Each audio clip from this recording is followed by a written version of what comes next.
What's going on, guys? It's your boy John the Liquidator coming back with breaking news. So it looked like Lexie Hall has responded to Napheesa Collier viral interview exposing WNBA Commissioner Kathy Engelbert. Guys, for this one here, we got to go all the way up to Las Vegas. Let's get it. Let's go.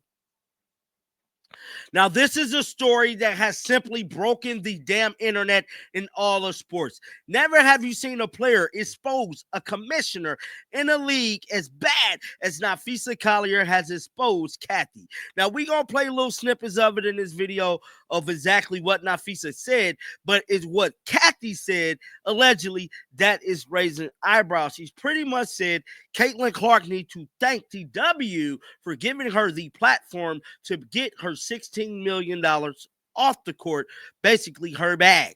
Now, here's my take on it, and I tweeted about this earlier.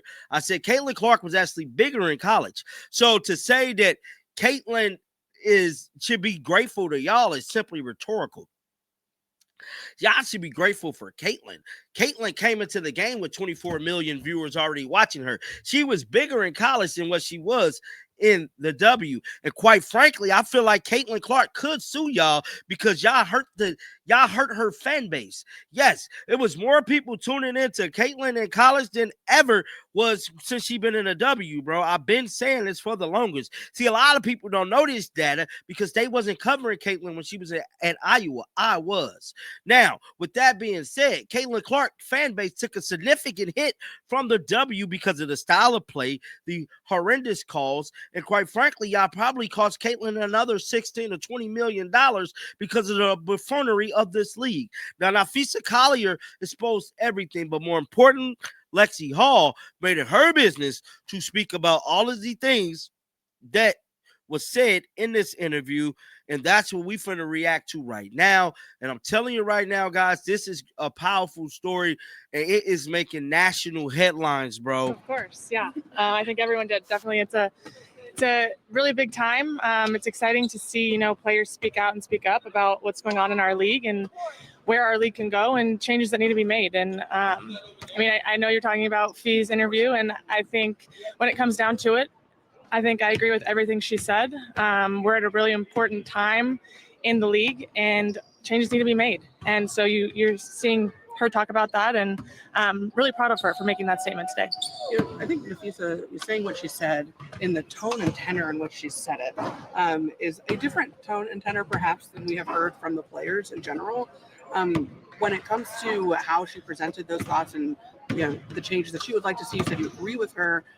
Would you how do you feel in terms of that tone being representative of where things actually stand rather than the PR machinations we've all become used to in the last couple of months?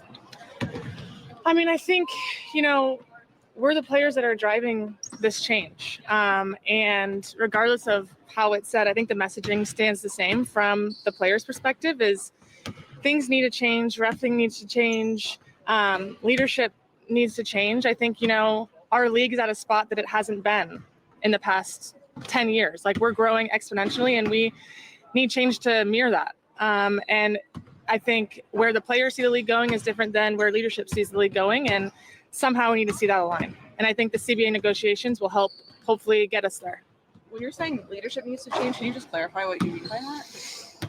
Are you saying the actual leadership needs to change, or they're? I just think we need to get in the same minds, get to the same point, and come to an agreement somehow. And regardless of how that happens, I think that's in the best interest of both sides, players and leadership. Have there been any agreements between the sides? We're not there yet. So hopefully that can happen soon. But as far as I know, we're not there.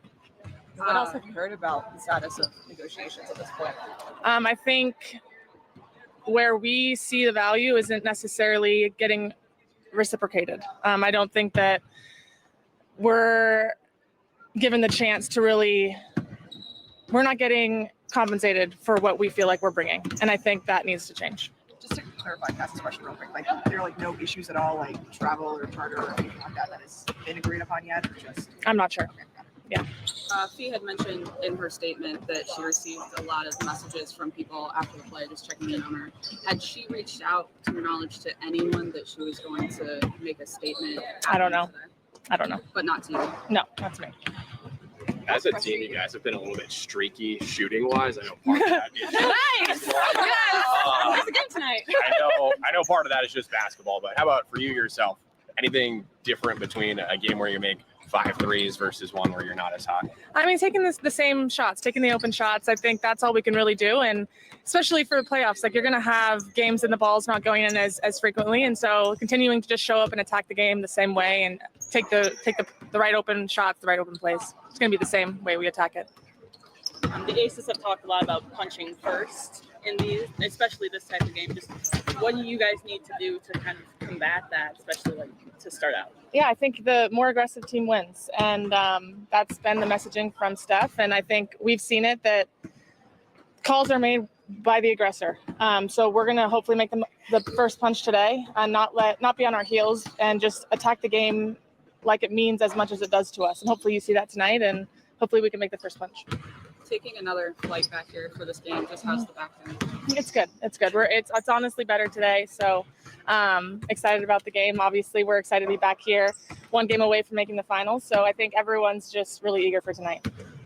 Having been in this elimination position now 3 times now, a fourth, does the message change at all? Does the mindset change at all? Like, have you learned anything from being in this situation and winning so many times already? Yeah, I think it really comes down to every little thing. Every 50-50 ball, we watched clips from our wins, and it's diving on the floor for those extra possessions. It's getting those jump balls. Those little things change the momentum of the game, and ultimately are the plays that either we win or we lose. Whether the ball's going in or not, I think our effort's going to be the biggest thing impacting the game.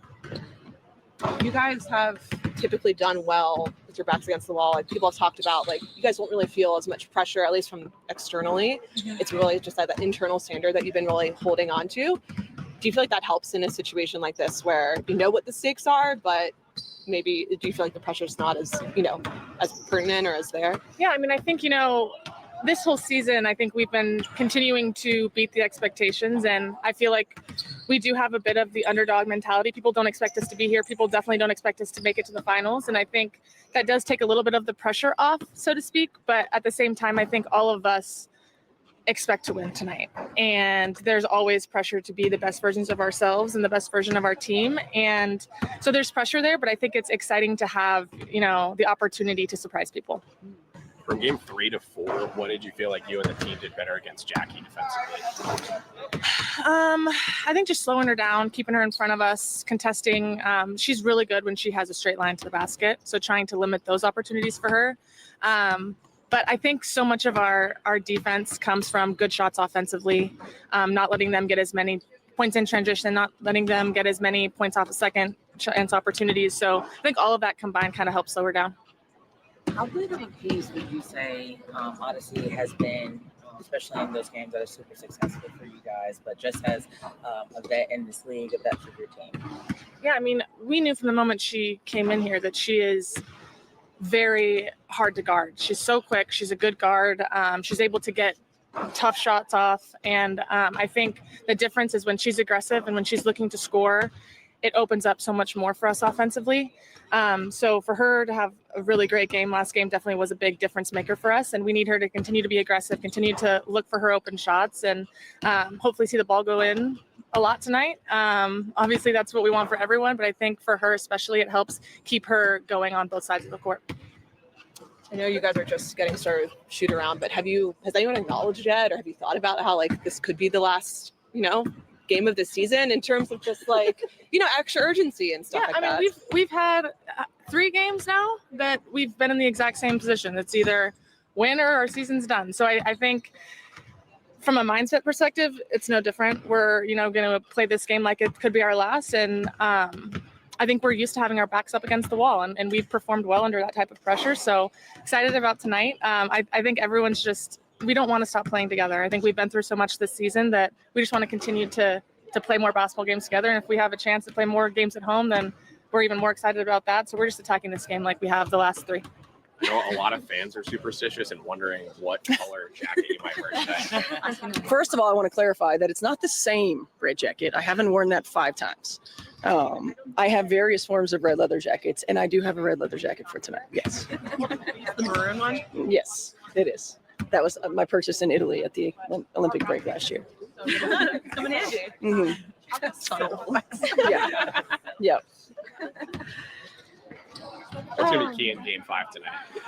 Us staying aggressive on the offensive end, our pace, no doubt. Us, our defending without fouling. I thought our activity level and aggressiveness on both ends was much better in Game 4, and that's going to be critical.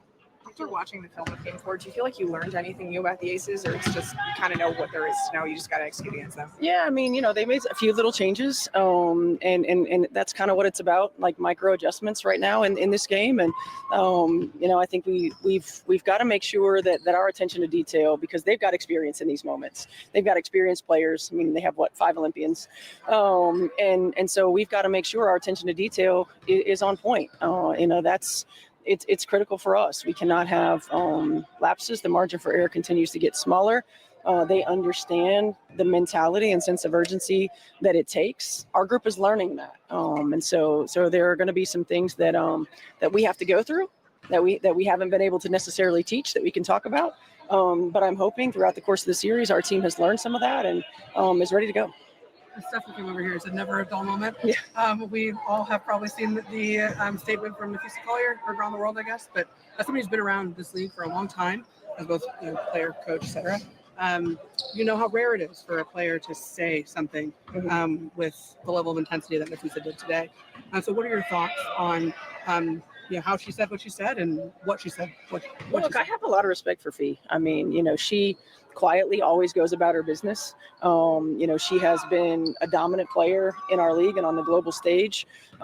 She understands. She's been a part of the PA and understands the business side of it, as well as the basketball side of it. I'm thankful that we have strong women that are willing to say the things that matter and say the things that will move the needle for change.